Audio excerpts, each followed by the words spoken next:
বন্ধুরা, আমরা সকলেই জানি যে এখন কালখণ্ডের চতুর্থ যুগ অর্থাৎ কলিযুগ চলছে, যাকে হিন্দু ধর্মশাস্ত্রে সবচেয়ে অভিশপ্ত যুগ বলা হয়েছে।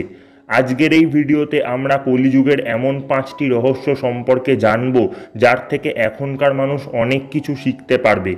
এটা সেই সময়ের কথা যখন পাণ্ডবদের বনবাস হয়েছিল।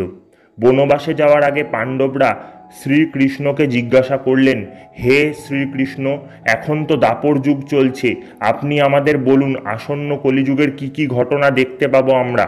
উত্তরে শ্রীকৃষ্ণ জানালেন, এর সোজা সাপটা জবাব আমি তোমাদের দিতে পারবো না, বরং তোমরা 5 ভাই বনে যাও আর সেখানে যা কিছু দেখবে আমাকে এসে জানাবে, তারপর আমি তোমাদের কলিযুগের প্রভাব সম্পর্কে উত্তর দেব।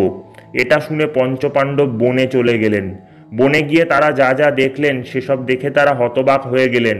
আসলে পঞ্চপাণ্ডব কি এমন দেখলেন বনের মধ্যে যা দেখে তারা চমকে উঠলেন, আর তাদের কথা শুনে শ্রীকৃষ্ণই বা কি উত্তর দিলেন? এই সকল প্রশ্নের উত্তর জানতে আজকের ভিডিওটি শেষ অবধি অবশ্যই দেখবেন। চ্যানেলে নতুন হয়ে থাকলে অবশ্যই চ্যানেলটিকে সাবস্ক্রাইব করে রাখবেন এমন ধরনের আরও ভিডিও পেতে। আপনাদের করা একটি সাবস্ক্রাইব আমাদের আরও ভিডিও তৈরি করতে উৎসাহিত করে। তো দেরি না করে শুরু করা যাক আজকের ভিডিও। সবার প্রথমে যুধিষ্ঠির বললেন, হে বাসুদেব, আমি জীবনে প্রথমবার 2টি শুঁড়ওয়ালা হাতি দেখলাম।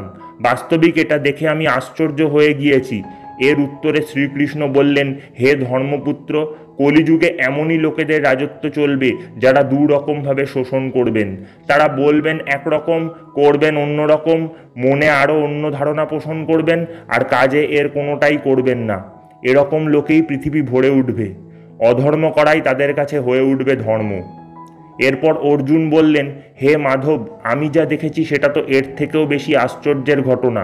আমি দেখলাম একটি পাখির ডানায় বেদের সূত্র লেখা রয়েছে, অথচ সেই পাখি মৃতদেহ থেকে টুকরে টুকরে মাংস ভক্ষণ করছে। জবাবে কৃষ্ণ বললেন, কলিযুগে এমন অনেক মানুষ থাকবেন যারা খুব জ্ঞানী ও যোগী হিসাবে বিবেচিত হবেন। তারা জ্ঞানের সাধনা করবেন ঠিকই, কিন্তু তারা ব্যভিচারে লিপ্ত থাকবেন। প্রচুর জ্ঞান থাকা সত্ত্বেও তারা শকুনের নজরে সাধারণ মানুষের কাছ থেকে টাকা পয়সা লুট করে নেওয়ার ফন্দি আঁটবেন। গরিব মানুষের জীবন হয়ে যাবে নরক। পণ্ডিতের ছদ্মবেশে এরা গরিবদের লুট করতে থাকবেন। এরপর মধ্যম পাণ্ডব ভীম বললেন যে, হে বাসুদেব, আমি যা দেখলাম তাতে আমি যথেষ্ট আতঙ্কিত হয়েছি। আমি দেখলাম একটি গাই গরু তার বাছুরকে এমনভাবে চাটছে যে সেই বাছুরের সারা গা থেকে রক্ত বের হচ্ছে।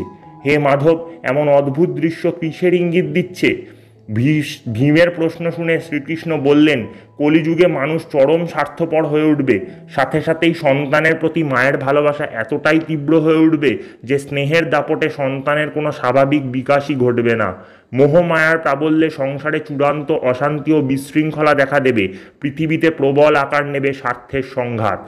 কৃষ্ণের উত্তরের শেষে সহদেব প্রশ্ন করলেন, হে শ্রীকৃষ্ণ, আমি দেখলাম 5-7টি বড় কুয়োর মাঝে একটি গভীর কুয়ো সম্পূর্ণ খালি, যদিও বাস্তবিক এই ঘটনা হওয়া সম্ভব নয়। স্মিত হেসে শ্রীকৃষ্ণ উত্তর দিলেন, তুমি সঠিক দেখেছ সহদেব। কলিযুগে মানুষ ছেলেমেয়ের বিয়েতে, বাড়ি কেনার আনন্দে ও অজস্র ছোট বড় উৎসবে লক্ষ লক্ষ টাকা খরচ করে ফেলবে, কিন্তু আশেপাশে কোনো প্রতিবেশী যদি ক্ষুধার্ত অসুস্থ অবস্থায় থাকে তার দিকে ফিরেও তাকাবে না। একদিকে মানুষের প্রচুর অর্থ ও প্রতিপত্তি থাকবে, অন্যদিকে গরিব মানুষ হাহাকার করে মরে যাবে। দেশে অজস্র অন্নের সংস্থান থাকলেও বহু মানুষ না খেতে পেয়ে মৃত্যুবরণ করবে। বৈষম্যে ভরে উঠবে পৃথিবী, মানুষ হারাবে মনুষ্যত্ব। এরপর নকুল প্রশ্ন করলেন, হে বাসুদেব, আমি যা দেখলাম তা জীবনে কল্পনাও করতে পারিনি। বনের পথে দেখলাম একটা বিরাট পাথর পাহাড় থেকে গড়িয়ে আসছে, আর বড় বড় বৃক্ষগুলোও তার সামনে দাঁড়াতেই পারছে না। অথচ হঠাৎ একটা ছোট্ট লতা গাছে ধাক্কা খেয়ে সেই পাথর একেবারে থেমে গেল। এ ঘটনা কেমন করে সম্ভব? উত্তরে শ্রীকৃষ্ণ বললেন, কলিযুগে মানুষের বুদ্ধি স্থির হয়ে যাবে। আগুনের দিকে পতঙ্গ যেমন ছোটে, তেমনি অর্থ ও ক্ষমতার মোহে দিনরাত অন্ধ হয়ে মানুষ ছুটে চলবে।